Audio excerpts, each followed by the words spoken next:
Creature has powerful claws and fangs formed from hardened and identifiable tissue. Two of the incisors appear grossly malformed and discolored. Blood is like nothing I've seen. We always like to base our stories in some sort of real-world truth, a piece of folklore or a piece of mythology. With vampires, obviously, there's so much to choose from cultures all the way around the world. So rather than pick one particular legend, we thought it would be fun to create a monster that ties all of those legends together in some way. So we had an idea for a creature that lives underneath the ground and emerges every few years. Our vampire is actually an alien parasite. It invades a host body. The creatures that you see in House of Ashes, the winged demonic creatures, were actually once an intelligent race of cosmic nomads traveling through the stars on this big generation ship. They somehow picked up this alien parasite and it ravaged through their crew, and their ship went out of control and crash landed into prehistoric Earth, where it was buried under the ground in what is now the Zagros Mountains. Being a parasite, this alien slug needs to find a host body, a living body or a recently dead one. Once it invades that body, it grows inside it, killing the host if host is still alive. And its tendrils reach out into the host's brain and hijack its central nervous system, sort of reanimating it. It then goes on the hunt for blood.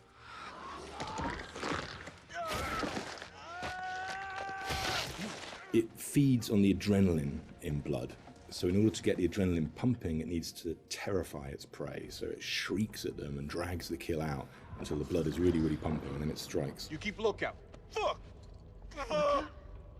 Look out for what? We wanted to show the viewer different forms of the creature, by making them think that initially it's a demon, then they think that it's a vampire, and then finally the revelation that it's an alien.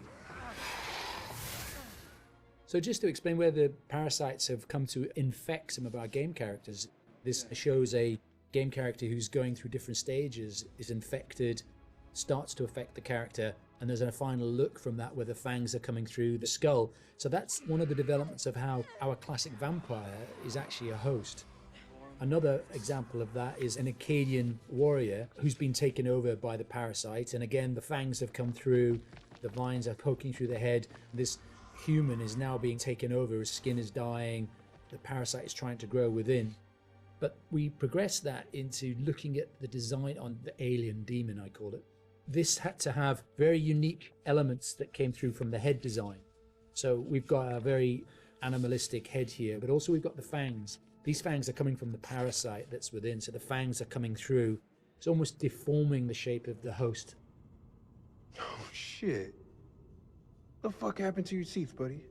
We refined that further to what is our final head, where the ear is part of the skull and it flexes open. A bit like a frill lizard, where the frill of the canopy comes out, our head is actually moving apart. And we've got illustrations that show that, where the head is dormant and is concealed, but then as it hears and wants to resonate, the skull expands open. And that then allows the creature to hear and pick up on anything within the environment. With characters, it's always good to base at least some of it on anatomy that we recognise, and that provides a foundation for the vampire. It's bipedal and human in its structure, but we've just changed things, tweaked them, made them a bit more alien. So, for example, the ribs joined together at the sternum to form a rib cage, but we've expanded it out quite a lot, and some of the ribs are fused together to make bony plates. It's just to suggest that it's had a very different evolution from a human. We tried a version with human-style legs, but in the end, we went for a dog-type leg. It just made it more creature-like and more threatening. And we added bird-like talons on the toes, just to give it some natural weapons and make it into a predator. We didn't want to focus too much on bat reference, because we're trying to steer away a bit from the classic bat-like vampire. We did go for 2 sets of bat-like wings. One of the shots in the game is of the vampire jumping down from above, backlit with its wings out in an attack pose. And when we saw that pose, we decided to add an extra set of wings attached at the hip joint. It just really helped that silhouette. The environment is very interesting because they can use not just the floor, they can fly as well. They can't walk on the walls, but they've got claws. So imagine something really interesting in a cave where you've got creatures coming towards you, you know, from every angle.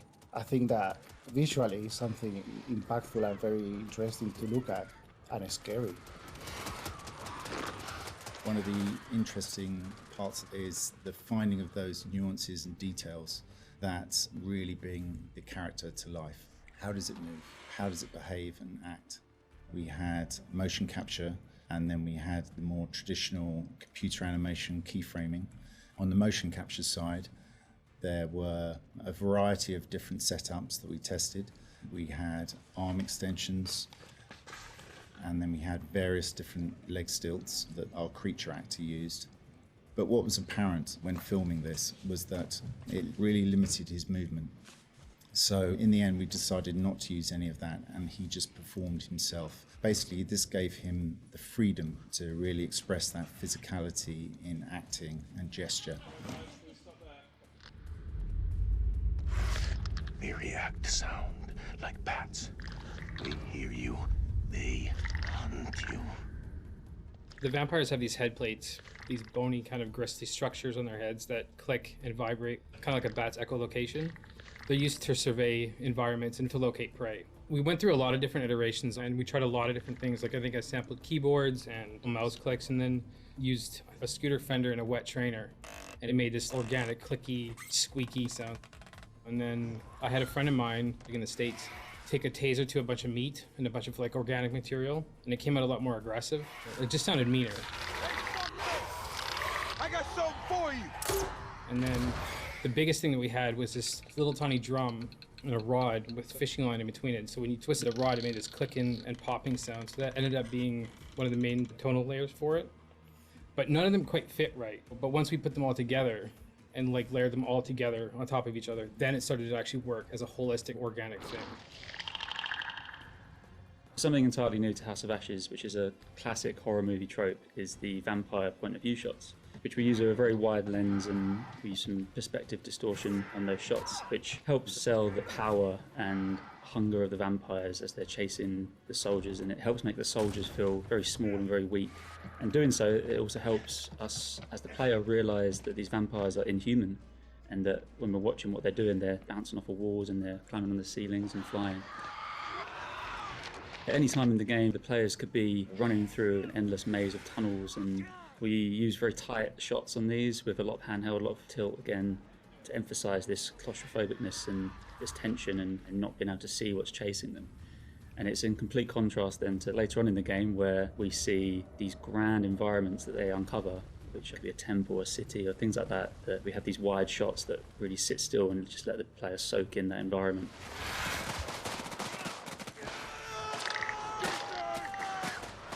This is the most complex creature that we have ever animated in the studio. But the challenge is more than a challenge, is the fun to do it, because it's not a real creature. You can push it in a way that you can use your imagination to make it more interesting. We're facing an enemy we know zero about, an enemy of unknown size and their home turf. Sucks to be us.